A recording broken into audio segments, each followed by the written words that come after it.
আসসালামু আলাইকুম। আজকে আমরা ফ্রি হ্যান্ড রাইটিং এর অন্য আরেকটি ক্লাস নিয়ে আসলাম। তো আজকের ক্লাসে আমরা একটা ডায়লগ ফ্রি হ্যান্ড রাইট করব। এটা হচ্ছে ইউর ফেভারিট হবি। মানে ২ টা বন্ধুর মধ্যে তোমাদের প্রিয় শখ নিয়ে কি করবা? কথোপকথন করবা। তো এটা আমরা কিভাবে বানায় লিখতে পারি এটা আমরা জানবো। তো আমরা কি করলাম? আ ওই ডায়লগটা সম্পর্কে বাংলা যে একটা আইডিয়া বা আমরা কোন জিনিস নিয়ে আমরা কি করব? এই তোমার ডায়লগটা রচনা করব। এইগুলা লাইনগুলা কি করছি আমরা আগে থেকেই বাংলায় লিখে নিয়ে রাখছি। তো এখন আমরা কি করব? শুধু এগুলোকে ইংরেজিতে আমরা ট্রান্সলেট করব আর কি। তো দেখো, তুমি যখন ফ্রি হ্যান্ড রাইট করবা তখন তোমার মনের মধ্যে কিন্তু ওই ক্যাটাগরির যে বাক্যগুলা, মানে যেসব কথাবার্তা তুমি বলবা বা যে টপিক্সের উপর তুমি ডায়লগ, প্যারাগ্রাফ বা কম্পোজিশন যাই বলো না কি জন্য তুমি লিখবা, এগুলোর একটা বাংলা কনসেপ্ট তোমার মনের মধ্যে থাকা দরকার। এবং তুমি কি করবা? মনে মনে আহ, তুমি কি করবা? বাংলাটা বানাবা এবং এটাকে ট্রান্সলেট করে ফেলবা ইংরেজিতে। ঠিক আছে? এটাই হচ্ছে নিয়ম। তো তারপর দেখো, আমরা যদি ডায়লগটা শুরু করি, কি বলছে এখানে? যে শিল্পী, এটা মেয়ে। তো সে কি বলছে? যে হাই নাবিলা, আজ কেমন আছো? তো দেখো, এতটুকু তুমি আশা করি জানো যে হাই নাবিলা কি হবে? এটা হাই নাবিলা, না বি লা, হাই নাবিলা দিলা, হ্যাঁ। এতটুকু চলে গেছে যে হাই নাবিলা। এখন কি বলছে দেখো, আজ কেমন আছো? তুমি এরকমটা ধরো চিন্তা করতেছো মনে মনে যে আমরা প্রথমে কি দিয়ে শুরু করব? যে হাই নাবিলা, আজ কেমন আছো। সো কি লিখলা? যে হাই নাবিলা, আজ কেমন আছো। তো কেমন আছো মানে কি? How are you. How are you মানে কি? কেমন আছো। তো কি বলছে? আজ কেমন আছো। সো আমরা কি লিখবো? How are you today. তুমি আজকে কেমন আছো। তো প্রশ্নবোধক চিহ্ন দিলাম, দেওয়ার পর এটা শেষ। তারপর কি বলছে দেখো তো, নাবিলা কি বলছে? নাবিলা বলল কি? যে হাই শিল্পী, আমি ভালো আছি, তুমি কেমন আছো। তো এতটুকু তুমি জানো। হাই শিল্পী, হাই শিল্পী দিলাম, তারপর এটা আশ্চর্যবোধক চিহ্ন। তারপর কি বলছে দেখো তো, আমি ভালো আছি, আই এম ফাইন, আমি ভালো আছি, তুমি কেমন আছো। তা আমরা কি দিতে পারি? I am fine and you লিখতে পারি, হ্যাঁ। মানে এটা দ্বারা কি বোঝাচ্ছে? যে তুমি কেমন আছো। ঠিক আছে? তারপর দেখো তো শিল্পী কি বলছে? শিল্পী বলল কি? যে আমিও ভালো আছি। তো আমি ভালো আছি মানে কি হবে? I am fine. I am fine মানে কি? আমি ভালো আছি। কিন্তু এখানে কি বলছে? আমি ও ভালো আছি। তো এখানে দেখো তো একটা কথা, এই যে কি দেখতেছো তুমি এখানে? যে আমির পরে কি এখানে ও যুক্ত হইছে। এই যে ও কথাটা না? তো ও আমরা ইংরেজিতে কি লিখি? অলসো। অলসো মানে কি? আরো ও। এই যে ওর কথাটা যুক্ত হয় একটা শব্দের সাথে, আরো ও, তুমিও, হ্যাঁ, আমিও, এই যে হবে অলসো যুক্ত হবে, হ্যাঁ। তো আই এম অলসো ফাইন মানে কি? আমিও ভালো আছি। তারপরের বাক্যটা কি? যে আমি আমার শখের কথা ভাবছিলাম। বুঝছো? এখানে যে পরের বাক্যটা দেখতেছো না? আমি আমার শখের কথা ভাবছিলাম। এই যে ভাবছিলাম কথাটা দেখতেছো না? এটা হচ্ছে আমার এখানে ভার্ব। তাহলে যদি আমি আমার শখের কথা ভাবতেছিলাম, জিনিসটা এরকম, তার মানে কি? কাজটা সে করতেছিল মানে কি? সে কাজটা করতেছিল, মানে তার অতীতের কথা। যেহেতু এখানে দেখো বাক্যটার দিকে তুমি যদি একটু খেয়াল করো, বলছে ভাবছিলাম মানে কি? অতীতে ভাবতে ছিল আর কি। সাপোজ তুমি গেলা, গিয়ে বলছো হেই কি কি অবস্থা তোমার, তখন সে বলবো কি? হ্যাঁ আমি ভালো। তখন তুমি বলো যে তুমি কি করতেছিলা, তখন বলবো যে আমি কি, আমি শখের কথা ভাবতেছিলাম। তো তার মানে সে যাওয়ার আগে, যে গিয়ে বলতেছে যে তুমি কেমন আছো, ও যাওয়ার আগে সে কি করতেছিল? একা একা বসে ওই কাজটা করতেছিল। এই কাজটা কি? ভাবতেছিল। তার মানে কি? অতীতের কাজটা চলতেছিল, মানে কন্টিনিউয়াস টেন্স হবে, মানে কি? চলতেছিল, কন্টিনিউয়াস হবে। কিন্তু এটা কি হবে? আবার অতীতের কন্টিনিউয়াস হবে। তো কন্টিনিউয়াস যদি হয় আমরা কি জানি, কি লিখি আমরা? অক্সিলারি একটা ভার্ব দিই, দেওয়ার পরে যে মূল ভার্বটা থাকে এটার সাথে আমরা আইএনজি দিয়ে বাক্যটা গঠন করি। ঠিক আছে? মূল ভার্বের সাথে আইএনজি দিয়ে বাক্যটা গঠন করি। তাহলে আমরা আগে সাবজেক্টটা খুঁজি। এখানে সাবজেক্ট কি আছে? আমি। তো আমরা কি লিখবো? যে আই। তো আয়ের সাথে কি হবে? যেহেতু অতীতে ভাবতেছিল, তো আয়ের সাথে আমরা অতীতের অক্সিলারি ভার্ব বসাবো, আই ওয়াজ। I was. তো ভাবতেছিলাম মানে কি? ভাবা মানে কি? ভাবা যে কথাটা, এটা হচ্ছে থিঙ্ক। থিঙ্ক করতো কি? ভাবা। তো আমরা কি লিখবো? যে ভাবতেছিলাম, যেহেতু কাজটা চলতেছিল, থিঙ্কিং। আই ওয়াজ থিঙ্কিং, আমি ভাবতেছিলাম। কি ভাবতেছিলাম? আহ, আমার শখের কথা। তো আমার শখের কথা ভাবতেছিলাম, বা আমি যদি বলি যে আমার শখ সম্পর্কে ভাবতেছিলাম, এটাও কিন্তু হয়। তাহলে আমরা কি লিখতে পারি? I was thinking about. About কি? আমার শখ সম্পর্কে ভাবতেছিলাম না, about my hobby. About my হবি, আমার শখ। মাই হবি মানে কি? আমার শখ। আর অ্যাবাউট মাই হবি মানে কি? আমার শখ সম্পর্কে আমি ভাবতেছিলাম। তো আমার শখের কথা যে কথা এখানে, আমার শখ সম্পর্কে ভাবতেছিলাম, একই অর্থ প্রকাশ করে, ঠিক আছে। আচ্ছা, তো তারপর কি বলছে, আর নাবিলা কি বললো দেখো তো, নাবিলা বলছে ও তাই নাকি। আচ্ছা, তো ও তাই নাকি এটা কি হবে, ও এটার ইংরেজি কি হবে, ও দিলাম। তো তাই নাকি মানে কি, প্রশ্ন করছে রিয়েলি, রিয়েলি মানে কি তাই নাকি, এটা জাস্ট কি করলো এখানে প্রশ্ন করছে যে ও তাই নাকি মানে কি বাস্তবে বা সত্যি, এরকমটা বোঝাইতেছে। হ্যাঁ, রিয়েলি অর্থ কি তাই নাকি বা কি সত্যি। তারপরে সে কি প্রশ্ন করলো দেখো তো, তোমার প্রিয় শখ কি। তাহলে এই বাক্যটা কিন্তু একটা ইন্টারোগেটিভ বাক্য, কারণ এই বাক্যের মাধ্যমে কি করছে, প্রশ্ন করা বোঝাইতেছে। তো যেহেতু প্রশ্ন করতেছে, তো প্রশ্ন করার ক্ষেত্রে তুমি দুইটা টাইপে বাক্যটা গঠন করতে পারো। একবার দেখবা তোমার যদি তুমি যে প্রশ্নটা করতেছো এই প্রশ্নের আনসারটা তুমি যদি হ্যাঁ বা না দ্বারা দিতে পারো তাহলে একটা গঠন হবে। আর যদি মনে করো যে তুমি হ্যাঁ বা না দ্বারা দিতে না পারো বা বর্ণনামূলকভাবে তোমার আনসারটা দিতে হয়, তখন অন্য একটা কি হবে, গঠন হবে। তাহলে তোমার প্রিয় শখ কি, এটা তুমি তো বলতে হবে যে আমার প্রিয় শখ হচ্ছে সাপোজ গার্ডেনিং, ঠিক না। তো তুমি কিন্তু হ্যাঁ বা না দ্বারা এর উত্তরটা দিতে পারতেছো না। সো আমরা কি করব ওই ক্ষেত্রে, ডাব্লিউএইচ কোয়েশনের সাহায্যে যে এই মানে প্রশ্নবোধক বাক্যগুলো তৈরির যে কাঠামোটা, ওইটা অনুসারে আমরা করব। আমরা গত ক্লাসে এবং বেসিক ক্লাসের মধ্যে আমরা বুঝাইছি যে কিভাবে একটা প্রশ্নবোধক বাক্য তুমি গঠন করতে পারো। তো আমরা সবার আগে কি করব, এই যে কি দেখতেছো না, এটা হচ্ছে একটা প্রশ্নবোধক বাক্যের এখানে ডাব্লিউএইচ কোয়েশনস। আমরা কি লিখব, হোয়াট, হোয়াট মানে কি, লিখলাম হোয়াট। আচ্ছা, তোমার প্রিয় শখ কি। তো তোমার প্রিয় শখ কি, এখানে কিন্তু দেখো কোনো বার্ব নাই। তো বার্ব যদি না থাকে আমরা অক্সিলারি বার্ব নিয়ে আসবো। প্রথম যে কাঠামোটা কি ছিল, যে প্রথমে একটা ডাব্লিউএইচ কোয়েশন বসবে, তারপর অক্সিলারি বার্ব বসবে। তো তোমার প্রিয় শখ কি, এখানে সাবজেক্ট আমরা কি লিখতে পারি দেখো তো, আহ, তোমার প্রিয় শখ আমরা কি লিখতে পারি, হোয়াট ইজ, বুঝো what is auxiliary verb is দিলাম। আহ, দেখো তোমার প্রিয় শখ কি বলতেছে, আমার প্রিয় শখ হলো, এখানে সাবজেক্ট কি, সাবজেক্ট হচ্ছে কি প্রিয় শখ। তো প্রিয় শখ একটা সিঙ্গুলার নাউন, তাই আমরা কি করতেছি এখানে ইজ বসাইলাম, হ্যাঁ সিঙ্গুলার অক্সিলারি ভার্ব। তো হোয়াট ইজ তোমার প্রিয় শখ, তো তোমার প্রিয় শখ কি হবে, ইউর, হোয়াট ইজ ইউর কি প্রিয় শখ মানে হচ্ছে favourite hobby, favourite hobby, what is your favourite hobby, what is your favourite hobby, তোমার প্রিয় শখ কি। এভাবে আমরা প্রশ্নটা করলাম। তারপর শিল্পী কি বলছে দেখো, আমার প্রিয় শখ হলো ছবি আঁকা, মানে এটা শিল্পীর প্রিয় শখ। তো এখানে তুমি যদি খেয়াল করো এই লাইনটাকে যদি আমরা মনে করো যে ট্রান্সলেট করি আর কি, তাহলে আমরা কি লিখতে পারি, আমার প্রিয় শখ, আমি কি লিখবো, আমার প্রিয় শখ কথার মানে হচ্ছে কি my favourite hobby, my favourite hobby, আমার প্রিয় শখ, my favourite hobby, my favourite hobby আমার প্রিয় শখ কি হলো, হলো কথাটা দেখতেছো না, এটা একটা অক্সিলারি ভার্বের অর্থ, মানে এম ইজ আর, এই তিনটার অর্থ হচ্ছে কি হলো বা হয় বা হচ্ছে। সো এখন আমরা কি করব, এটার জন্য আমরা একটা অক্সিলারি ভার্ব দিব, এটা হচ্ছে ইজ, কারণ মাই ফেভারিট হবি একটা সিঙ্গুলার নাউন। সো দিলাম কি মাই ফেভারিট হবি ইজ কি, আমার প্রিয় শখ কি, ছবি আঁকা বলছে। তো ছবি আঁকা মানে কি, ড্রয়িং, ছবি আঁকা যে ইংরেজি এটা কি ড্রয়িং, ড্রয়িং, আমার প্রিয় শখ কি ছবি আঁকা। ওকে, তারপর কি বলছে দেখো, আমি অবসর সময়ে ফুল পাখি আর প্রকৃতির দৃশ্য আঁকতে ভালোবাসি। তো এই যে লাইনগুলা, এই লাইনগুলা কিন্তু তোমার সামনে তো পরীক্ষার মধ্যে থাকবে না, বা তুমি যখন বাসার মধ্যে লিখবা তখনও কিন্তু এটা তোমার সামনে থাকবে না।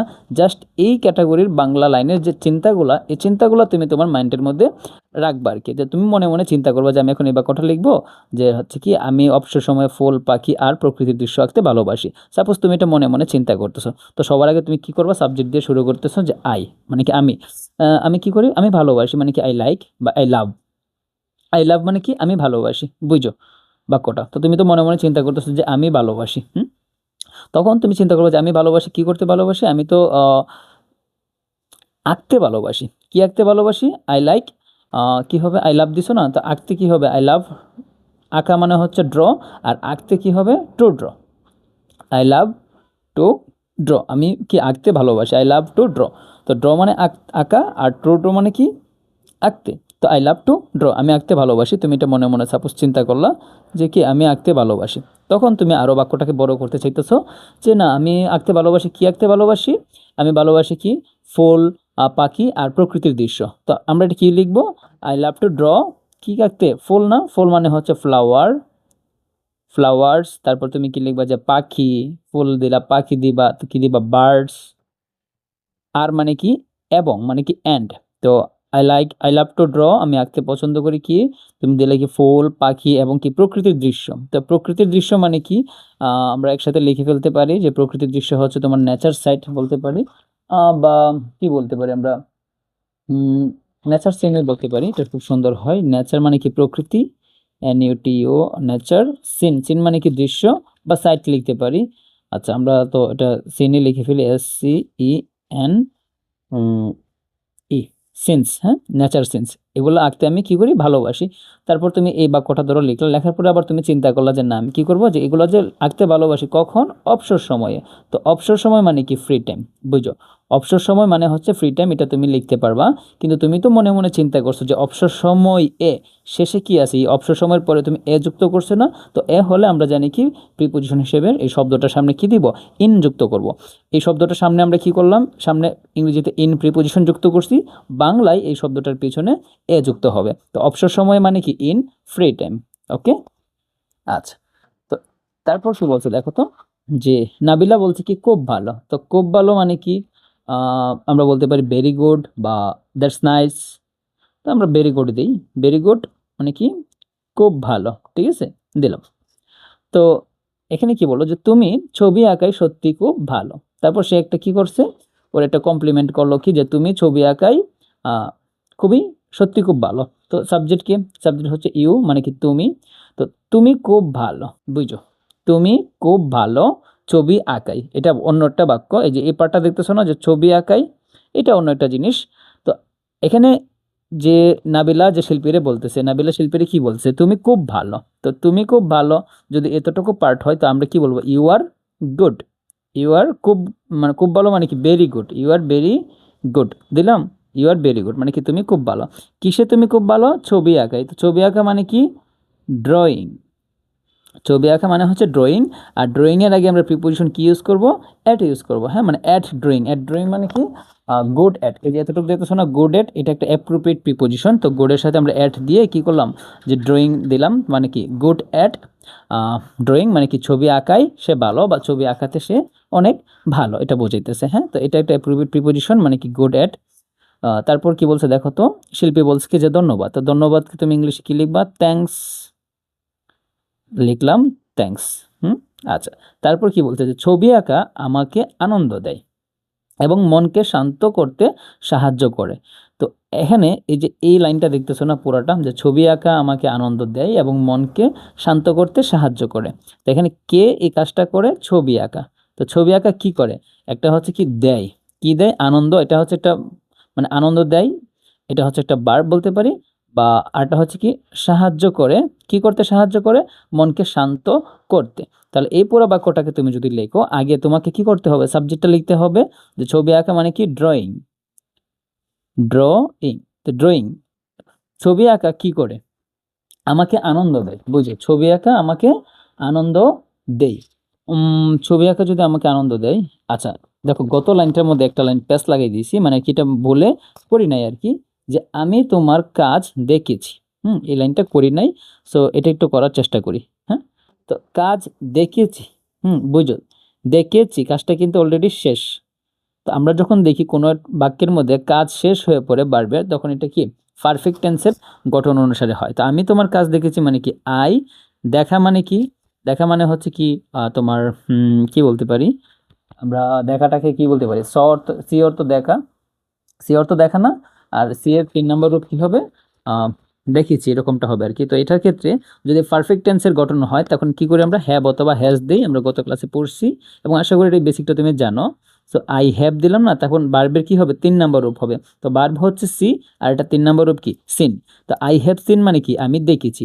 আই হ্যাভ সিন মানে কি, আমি দেখেছি। কি দেখেছি আমি, তোমার কাজ দেখেছি, ইওর ওয়ার্ক, ইওর ওয়ার্ক। এখানে আমরা কি ইওর ওয়ার্ক লিখবো নাকি ইওর ড্রয়িং লিখবো, এখানে ওর যে কাজটা, কাজটা কি অ্যাকচুয়ালি ড্রয়িং না। সো আমরা এখানে ড্রয়িং লিখে দিলাম। হ্যাঁ, your drawing, I have seen your drawing, আমি তোমার কি আঁকা দেখেছি।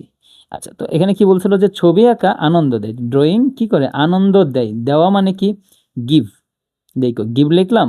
এখন সাবজেক্টটা কি আছে, সাবজেক্টটা হচ্ছে এটা বর্তমান কালের সাবজেক্ট এবং কি একটা সিঙ্গুলার নাউন, এবং এটা হচ্ছে তোমার থার্ড পারসন। সো এই ক্ষেত্রে আমরা ভার্বের সাথে অ্যাস যুক্ত করে দিলাম, ড্রয়িং গিভস। ছবি কি করে, গিভস মানে কি দেয়, কি দেয়, কাকে দেয় দেখো তো, আমাকে দেয়। তো ড্রয়িং গিভস মি, মি মানে কি আমাকে, তো ড্রয়িং গিভস মি, ছবি আমাকে কি দেয়, আনন্দ দেয়। আনন্দ মানে কি প্লেজার, প্লেজার মানে কি আনন্দ, ছবি আমাকে কি করে আনন্দ দেয়। তুমি এই ডায়লগটা কন্টিনিউ করতে যে ওয়ার্ডগুলো তুমি না পারো কি করবা, এই ওয়ার্ডসগুলো তুমি লিখে শিখে নেওয়ার চেষ্টা করবা। হ্যাঁ, আচ্ছা, ড্রয়িং গিভস মি প্লেজার, ছবি আমাকে কি করে, মানে ছবি আঁকা আমাকে আনন্দ দেয়, এবং এবং মানে কি এখানে অ্যান্ড হবে, অ্যান্ড মনকে শান্ত করতে সাহায্য করে। তাহলে এবং সে কি করে, হেল্প করে, দিলাম হেল্প। আচ্ছা, তখন হেল্পের সাথে কি হবে, ভার্বের সাথে এস হবে, কারণ সাবজেক্টটা কি, থার্ড পারসন সিঙ্গুলার নাম্বার। এবং সাহায্য করে, অ্যান্ড হেল্পস কি করতে সাহায্য করে, মনকে শান্ত করতে সাহায্য করে। আচ্ছা, এখানে বলছে হচ্ছে তোমার যে মনকে শান্ত করতে সাহায্য করে। তো হেল্পস, মনকে শান্ত মানে কি রিল্যাক্স আর কি, তো হেল্পস মি রিল্যাক্স দিতে পারি।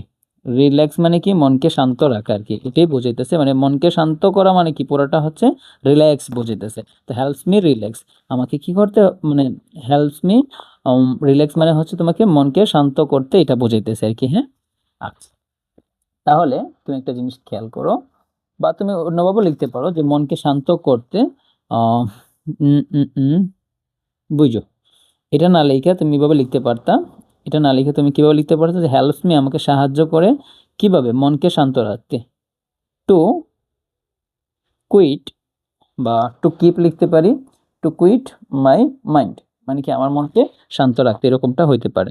তারপরে এবং এটা বলার পরে সে কি বলছে দেখো তো, তোমার কি খবর, বুঝো, বলছে কি তোমার কি খবর। তো তোমার কি খবর তুমি কি লিখবা, হোয়াটস অ্যাবাউট ইউ, তুমি এটা জানো, হোয়াটস অ্যাবাউট ইউ, এইসব ছোট্ট ছোট লাইন কি করো তোমরা সচরাচর ইউজ করো। হোয়াটস অ্যাবাউট ইউ প্রশ্ন করছো যে তোমার কি খবর, ওকে। তারপর আবার তুমি কি প্রশ্ন করলা এগেন, মানে শিল্পী কি প্রশ্ন করছে, তোমার শখ কি, তখন তুমি কি বলবা যে হোয়াটস হোয়াটস ইউর ফেভারিট হবি, বা হোয়াটস ইউর হবি, মানে তোমার শখ সম্পর্কে তুমি একটু আমায় বলো। হোয়াটস ইউর হবি মানে কি তোমার হবি কি, বা হোয়াট ইজ ইউর হবি, এটা একই কথা কিন্তু এখানে বুঝাইতেছে। হ্যাঁ, হোয়াট ইজ ইউর হবি, তোমার শখ কি। তারপর এই প্রশ্নের উত্তরে লাবিবা কি বললো দেখো তো, লাবিবা বলছে আমার শখ হলো বাগান করা। তো আমার মানে কি হবে এখানে, মাই, অবশ্যই মাই হবে, যে মাই, আর শখ মানে কি হবি, আমার শখ মানে কি মাই হবি, আমার শখ হলো, তো মাই হবি একটা সিঙ্গুলার নাউন, আমরা কি বসাবো, ইজ অক্সিলারি ভার্ব। তো মাই হবি ইজ, আমার শখ হলো বাগান করা। তো বাগান করা শব্দের ইংলিশ কি, গার্ডেনিং। বাগান করা শব্দের ইংরেজি হচ্ছে তোমার গার্ডেনিং। তো গার্ডেনিং বানান GARDENING, my hobby is gardening. তারপর কি বলছে, আমার বাড়িতে অনেক সুন্দর ফুলের গাছ আছে। কি আছে, আমার বাড়িতে অনেক সুন্দর ফুলের গাছ আছে। দেখি প্রশ্নটা করছে কিরকম, ওকে। তো কার আছে এগুলো, আমার। তো আই, আমরা বলতে পারি আই হ্যাভ, কেন আছে বলতেছে এখানে, তো আই হ্যাভ মানে কি আমার আছে, আমার কি আছে, অনেক ফুলের গাছ, I have many, I have many মানে আমার আছে অনেক কি ফুলের গাছ।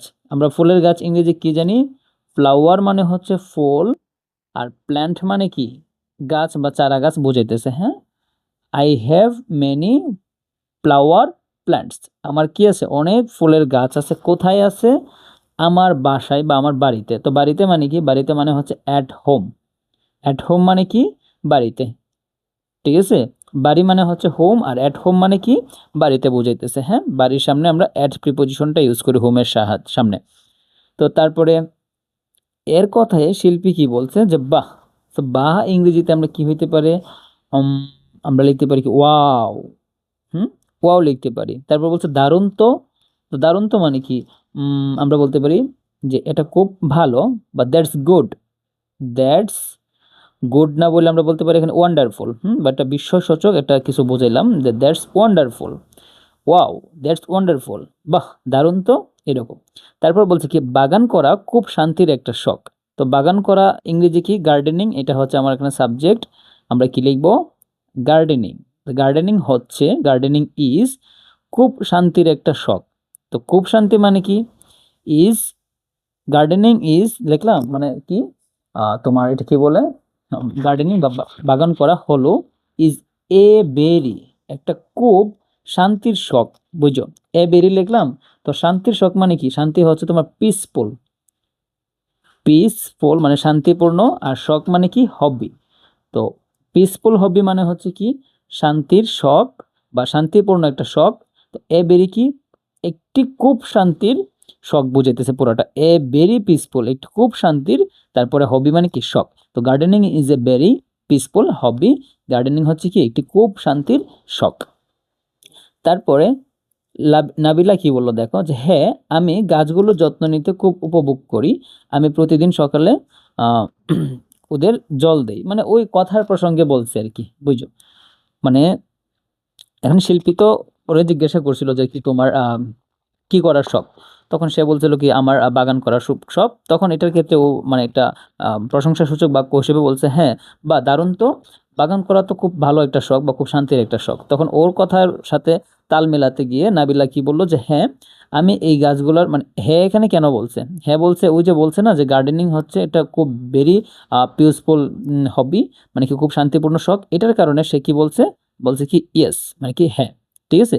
তারপরে সে নিজের নিজের মতো করে আরো নতুন বাক্য যোগ করছে, যে আমি গাছগুলোর যত্ন নিতে উপভোগ করি। তো এখানে সাবজেক্টকে আই মানে আমি, সে কি করে? উপভোগ করে। এটা হচ্ছে কি তার এখানে কাজটা আর কি। তো উপভোগ করা কাজ হচ্ছে কি এনজয়। আই এনজয়, আমি উপভোগ করি। কি করতে উপভোগ করি? আমি গাছগুলোর যত্ন নিতে উপভোগ করি, মানে এটা তুমি তো মনে মনে চিন্তা করতেছো। তো আই এনজয়, আমি খুব উপভোগ করি, আই এনজয় দিলাম। তো আমি যে উপভোগটা করি, বুঝো। কেন উপভোগ করি? আমি যত্ন নিতে উপভোগ করি। তো যত্ন নেওয়া ইংরেজি কি? Take care.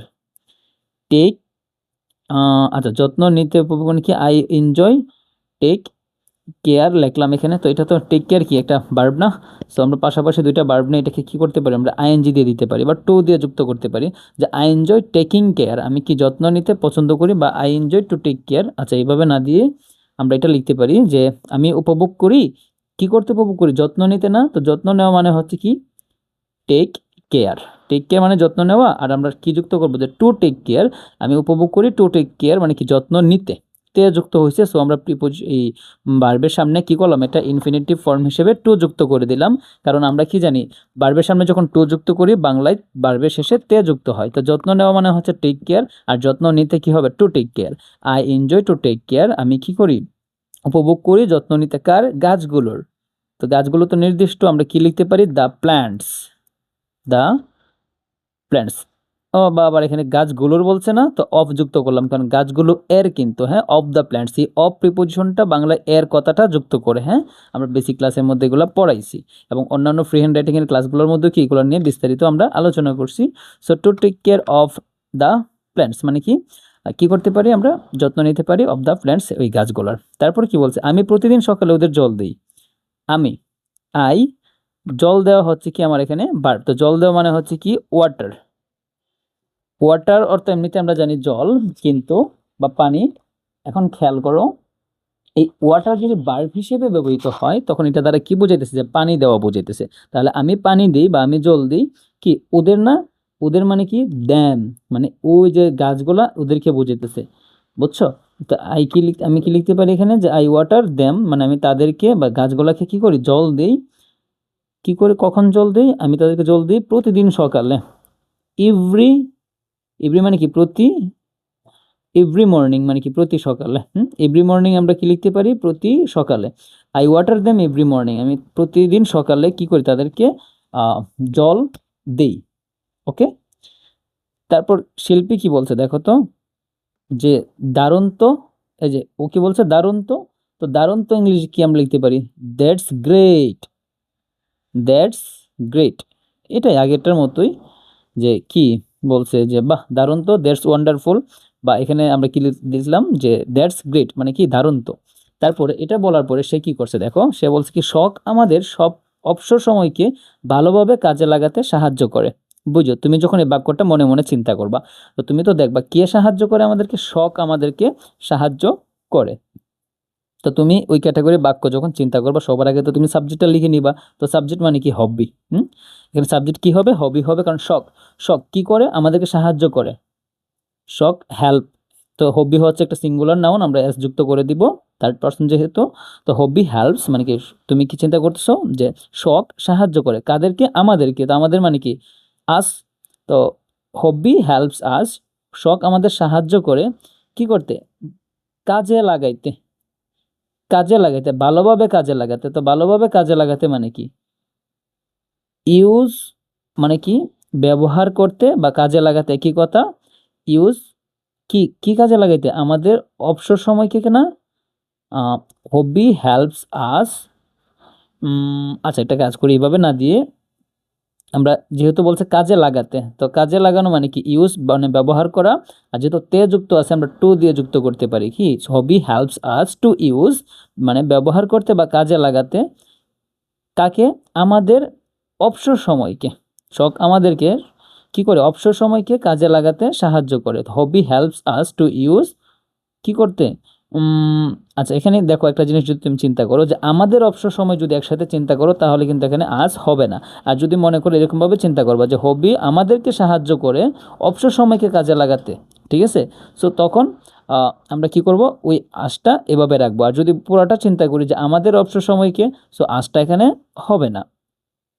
তো আজটা যদি এখানে না হয়, হবি হেল্পস টু ইউজ আমাদের অবসর সময়কে, আওয়ার অবসর সময় মানে কি free time, our free time. তাহলে কি দাঁড়ালো দেখো তো, যে শখ সাহায্য করে ব্যবহার করতে আমাদের ফ্রি টাইমকে কিভাবে, ভালোভাবে। তো ভালোভাবে কি প্রপারলি, আমরা শেষে প্রপারলি কথাটা অ্যাড করে দিতে পারি, বা আমরা এইভাবে লিখতে পারি যে hobby helps to use properly our free time, মানে ব্যবহারের পরে পরে আমরা কি প্রপারলি কথাটা অ্যাড করতে পারি, একই অর্থ প্রকাশ করবে।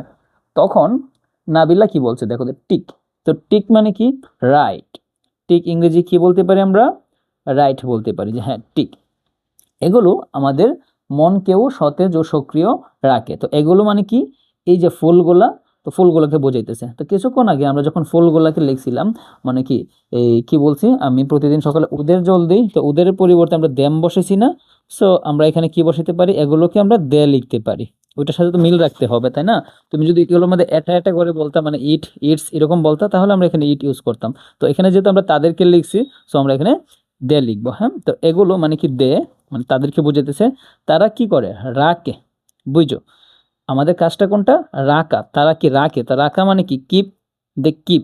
তারা রাখে কি করে, তারা রাখে আমাদের মনকে কি রাখে, সতেজ ও সক্রিয়। তো they keep our mind, our mind মানে কি, ওকে কিপ আওয়ার মাইন্ড, আচ্ছা দিলাম। যে দে কিপ আওয়ার মাইন্ড, তারা আমাদের মনকে রাখে কি রাখে, সতেজ ও সক্রিয়। তো সতেজ মানে কি ফ্রেশ, ফ্রেশ মানে সতেজ। আর ও হচ্ছে তোমার এখানে এন্ড, এবং সক্রিয় বলছে না, এটা হচ্ছে অ্যাক্টিভ। অ্যাক্টিভ মানে কি সক্রিয়। তো সবটা লিখলাম ঠিক আছে, কিন্তু এই যে ও কথাটা এটা কই গেছে, ও মানে কি এখানে অলসো, অলসো না। তো অলসো কোথায় বসবে, অলসো স্টিল এইসব ক্যাটাগরির ওয়ার্ডগুলো আমরা মূলত বার্বের সামনে বসাই। তাহলে আমরা কি বসাবো, এখানে বসাবো কিপ হচ্ছে বার্ব মানে কি রাখা। তো আমরা কি বলবো, দে অলসো কিপ, তারা আরও রাখে, they also keep our mind fresh and active, তারা আমাদের মনকেও সতেজ ও সক্রিয় রাখে। তো তারপর শিল্পী কি বলছে যে আমি একমত, মানে এই যে নাবিলা কথাটা বলছে যেটা আমাদের মন ও এই কি মনকে সতেজ ও সক্রিয় রাখে, এই কথার সাথে ও একমত। তো আমি একমত মানে কি আই এগ্রি, আমি একমত মানে কি আই এগ্রি, মানে আমি তোমার কথাকে মানে সাপোর্ট করতেছি, ঠিক আছে। তারপর কি বলছে দেখো তো, আমাদের শখের জন্য সব সময় সময় বের করা উচিত পড়ালেখার পাশাপাশি। এই যে পড়ালেখার পাশাপাশি না, এটা আমরা পরে অ্যাড করতে পারি, কিন্তু এখন দেখো সাবজেক্ট বাক্যটা যদি এটা চিন্তা করি, আমাদের শখের জন্য মানে আমাদেরকে কি করা উচিত, যে সময় বের করা উচিত, বের করা উচিত, বুঝছো। আমাদের উচিত কি সময়টা বের করা, কেন, শখের জন্য, বুঝছো। তাহলে এখন আমরা কি করবো, আগে সাবজেক্ট দিয়ে শুরু করব। আমাদের মানে কি উই, উই হচ্ছে আমরা, এটাই তোমার সাবজেক্টিভ ফর্ম হিসেবে বসবে আমাদের এর, কারণ আমাদের অর্থ কি আওয়ার, এটা সাবজেক্টিভ ফর্ম হিসেবে এখানে বসতে পারে না। সো সাবজেক্টিভ ফর্ম কি হবে, এখানে উই হবে। তো আমাদের উচিত মানে কি, উচিত হচ্ছে তোমার শুড, আমরা কি লিখবো উই শুড, উই শুড লিখলাম মানে আমাদের উচিত। তো আমাদের উচিত কি সব সময় সময় বের করা, বুঝছো। আমাদের উচিত সব সময় সময় ব্যয় করা, বের করা, বা কি সময় তৈরি করে নেওয়া, এরকমটা বোঝাইতেছে। তো আমরা অলওয়েজ দিয়ে দিলাম, কারণ অলওয়েজ, তারপরে অলসো, স্টিল এই ক্যাটাগরির কথাগুলো কি ভার্বের সামনে বসে। তো অলওয়েজ আমি কি সময় তৈরি করে নেওয়া বুঝাইতেছে বা সময় বের করা। সময় বের করা যে ভার্বটা দেখতেছো না, এটাকে আমরা ইংলিশে কি লিখতে পারি? Make time. মেক টাইম মানে কি সময় তৈরি করে নেওয়া বা সময় বের করা। তো আমরা কি লিখবো যে we should always make time. Make time কি আমাদের উচিত সবসময় কি সময় বের করে নেওয়া। কেন? শখের জন্য। তো শখের জন্য মানে কি? ফর হবি। হবি মানে শখ, আর ফর শখ, ওই ফর হবি মানে কি? শখের জন্য। তারপর আবার কি বলছে? পড়ালেখার পাশাপাশি। তো পড়ালেখার পাশাপাশি আমরা কি লিখতে পারি? পাশাপাশি কথার ইংরেজি হচ্ছে তোমার বিসাইড। বিসাইডস কি পড়ালেখা না? তো পড়ালেখা মানে কি? স্টাডিং। বিসাইড স্টাডিং মানে কি? পড়ালেখার পাশাপাশি। তো এই লাইনটা লেখার পর আমরা শেষে এটা অ্যাড করে দিব যে বিসাইড স্টাডিং মানে কি? পড়ালেখার পাশাপাশি আমাদের শখের জন্যও সময় বের করা উচিত। তারপর নাবিলা কি বলছে? যে হ্যাঁ। তা আবার আমরা এখানে ইয়েস লিখতে পারি, মানে কি হ্যাঁ দিলাম। চলো আমরা যা করতে ভালোবাসি তাই করতে থাকি। তো এখন এই নাবিলা সে কি করছে? শিল্পীকে একটা প্রস্তাব দিছে, বুঝো? চলো কথাটা দ্বারা কিন্তু প্রস্তাব বোঝায়, চলো আমরা একটা কিছু করি। তো ও কিন্তু ওইটাই বলছে যে আমরা যেটা পছন্দ করি বা আমরা যেটা ভালোবাসি, চলো আমরা এটাই করতে থাকি। একটা প্রস্তাব দিছে না? তো চলো যদি এই ক্যাটাগরির প্রস্তাবসূচক বাক্য তুমি বানাইতে চাও ইংরেজিতে, তুমি কি করবা? লেটস দিবা। লেটস মানে কি? চলো আমরা কিছু করি। চলো আমরা মানে কি? লেটস বোঝাইতেছে বা লেটাস, বুঝছো? চলো আমরা। তো লেটসের পরে আমরা কি জানি? আমরা এটা তো এম্পারেটিভ সেন্টেন্সের একটা গঠন। যখন তুমি কাউকে কোনো প্রস্তাব করবা, যে কোনো একটা কাজের জন্য একটা প্রস্তাব করতেছো বা প্রস্তাব দিচ্ছ, তখন তুমি লেটস বসাইলা, মানে চলো আমরা, মানে এরকমটা লিখছো। তো আমরা কি তারপরে লেটের পরে কি করবো? তুমি ভার্ব দিবা। লেটস মানে কি? চলো আমরা। তারপরে ভার্বটা কি হবে? করতে থাকি, বুঝছো? আমরা যা করতে ভালোবাসি, এই যে এতটুকু দেখতেছো না, যা করতে ভালোবাসি, এটা হচ্ছে এই যে করতে ভালোবাসি, এটা হচ্ছে একটা আলাদা একটা বাক্য, যেটাকে কি এই যে অ্যাড করবে কি যা কথাটা ওই বাক্যটার সাথে অ্যাড করবে। তো এটা হচ্ছে কি চলো আমরা, আমার কাজটা কি? কাজটা হচ্ছে কি করতে থাকি। তো করতে থাকি মানে কি? কন্টিনিউ করা বুঝাইতেছে। হ্যাঁ, তো ভার্ব হচ্ছে আমার এখানে কন্টিনিউ। কন্টিনিউ, লেটস কন্টিনিউ, চলো করতে থাকি কি? তো কন্টিনিউ মানে কি? চালিয়ে যাওয়া। কি চালিয়ে যাওয়া? কন্টিনিউ মানে কি? আমরা লিখতে পারি কি? ডুইং। লেটস কন্টিনিউ ডুইং, চলো করতে থাকি। লেটস কন্টিনিউ ডুইং, করতে থাকি। কি করতে থাকি? যা আমরা করতে ভালোবাসি। যা আমরা কি দিতে পারি? হোয়াট মানে কি এখানে বোঝাইতেছে কনজাংশন হিসেবে যা, বা কানেক্টর হিসেবে যা বোঝাইতেছে, বা দ্যাট আমরা লিখতে পারি। হ্যাঁ, বা দ্যাট না দিয়ে হুইচ দিতে পারি, কারণ এটা যেহেতু আমরা জানি কি আহ, বস্তু বোঝাইতেছে। ব্যক্তির ক্ষেত্রে আমরা হু ইউজ করতাম, তো আমরা হোয়াট বসাইতে পারি বা হুইচ বসাইতে পারি। যা করতে ভালোবাসি। তো করতে ভালোবাসি মানে কি? উই লাভ, যা আমরা পছন্দ করি আর কি। We love, which we love, যা আমরা ভালোবাসি, চলো তা করতে থাকি। লেটস কন্টিনিউ মানে কি? চলো করতে থাকি কি? এই যে করতে থাকি কাজটা কিন্তু চলবে। সো লেটস কন্টিনিউ ডুইং, চলো করতে থাকি কি? যা আমরা পছন্দ করি। হোয়াট উই লাভ বা হুইচ উই লাভ। তারপরে শিল্পী কি বলছে দেখে? অবশ্যই নাবিলা। তো অবশ্যই মানে কি? শিওর। শিওর নাবিলা মানে কি? অবশ্যই নাবিলা। তো শিওরের পর একটা ক্ষমা দিলাম, কি দিলাম? যে শিওর নাবিলা, তোমার বাগানের জন্য শুভকামনা রইল। তো শুভকামনা মানে কি? গুড লাক। এটা আমরা সবার সামনে দিব, কাউকে কিছু জানাইতে গেলে এগুলো আমরা সামনে দিই যে good luck. Okay, good luck কিসের জন্য? তোমার বাগানের জন্য। তো জন্য মানে কি? ফর। Good luck for. আর তোমার বাগান মানে কি? Your garden. Good luck for your garden, তোমার বাগানের জন্য শুভকামনা রইল, এটা বুঝাইতেছে। হ্যাঁ, আচ্ছা। তারপর নাবিলা কি বলছে? যে ধন্যবাদ মানে কি দিবা তুমি? থ্যাঙ্কস। তারপরে কি বলছে দেখো তো? আর তোমার আঁকার জন্য শুভকামনা রইল। ওই যে সে তার ড্রয়িং, এটার জন্য কি করছে? তোমার শুভকামনা জানাইতেছে। তাহলে কি বলবা? থ্যাঙ্কস। আর দিছে না এখানে, আমরা কি করব? এন্ড দিব। এন্ড গুড লাক মানে কি? শুভকামনা। গুড লাক ফর ইউর, তোমার কিসের জন্য? আঁকার জন্য মানে কি? ড্রয়িং। For your drawing. তো এখন কেউ যদি মনে করো একটা, মানে আমরা এখানে কি বলে দেখো তো, বুঝো? যে আই লাভ ইউ যখন বলিনি, তখন মানে কি? আমি তোমাকে ভালোবাসি। উত্তরে কি বলে? I love you too. এই টুটা মানে কি? যে আমিও তোমাকে ভালোবাসি। তাহলে সে যখন শুভকামনা করছে, তো সেও কি করছে? তার বলছে কি আমারও তোমার জন্য শুভকামনা রয়েছে। তো সে নিজেও কিন্তু এখন শুভকামনা করছে। তো এটার পরিবর্তে সে আনসারটা কি করতেছে? আবার টু দিতেছে না? যেমন আই লাভ ইউ বললে আমরা আই লাভ ইউ টু বলি না। তো এখানে কি বলছে? সে বলছে তোমারটার জন্য শুভকামনা, তো সে বলছে কি? Good luck for your drawing too, মানে তোমারটার জন্য কি আমার শুভকামনা রইল। তো এভাবে তুমি কি করতে পারো, তোমার মনের মধ্যে যে বাংলা চিন্তাগুলো আসতে পারে ডায়লগের বা কম্পোজিশন প্যারাগ্রাফের, যেটারই আসুক না কি জন্য, তুমি এইভাবে ছোট ছোট করে বাক্য বানিয়ে তুমি ফ্রি হ্যান্ড রাইট করতে পারো। এখন কথা হচ্ছে তুমি যে জিনিসটার উপর বাংলাটা বানায় লিখবা আর কি, সরি ইংলিশটা বানায় লিখবা, তো ওইটা সম্পর্কে বাংলা একটা ভালো কনসেপ্ট তোমার জানা দরকার না? তাই তুমি কি করবা, তুমি ডায়লগের জন্য কয়েকটা সাজেশন তুমি নিজে নিজে করে তৈরি করে, যে এগুলোর উপর বা গাইডের মধ্যে যতগুলা কি আছে ডায়লগ আছে, এগুলোর বাংলা কনসেপ্ট মানে তুমি ভিতরে কি নিয়ে আলোচনা করবা, এগুলো সম্পর্কে তুমি যদি একটা ভালো আইডিয়া নিতে পারো, তাহলে তুমি যে কোনো ধরনের ডায়লগ কি করতে পারবা, তুমি বানায় বানায় লিখতে পারবা।